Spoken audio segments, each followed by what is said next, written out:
Gusto mo ba na siya ay maging atat na atat sa'yo? Yung palagi siyang atat na makita, makausap ka kahit sa cellphone man lang kung LDR kayong dalawa. Yung mararamdaman mo na sobrang mahal na mahal ka niya. Kaya ngayon, gawin mo itong ritual na ibabahagi ko sa inyo. Basta dapat buong buo ang loob mo na gawin ito. Pwede mo gawin itong ritual sa kahit na anong araw o oras na gusto mo. Ito'y napakasimple at napakadali pong gawin at ito'y napaka-epektibo upang maging atat na atat sa iyo ang mahal mo, malayo o malapit man kayong dalawa sa isa't isa. Ang gagawin mo lamang, kumuha ka ng isang baso at lagyan mo ito ng malinis na tubig.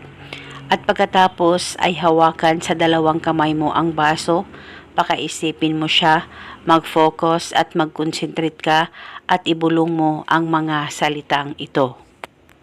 Pangalan at apelido, sa kapangyarihan nitong tubig, ikaw ay maging atat na makita at makausap ako araw-araw. Ibulong mo lamang ito ng 3 beses. At pwede ka magdagdag o mag-iba ng hiling kung gusto mo, wala pong problema.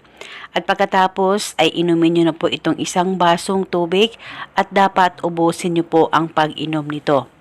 At paniguradong matatamaan siya sa oras na magawa mo ang ritual na ito.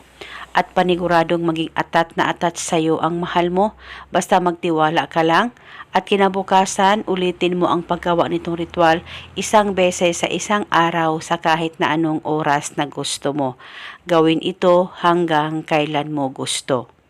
At paniguradong mararamdaman mo na mahal ka ng taong mahal mo kahit gaano pa kayo kalayo sa isa't isa.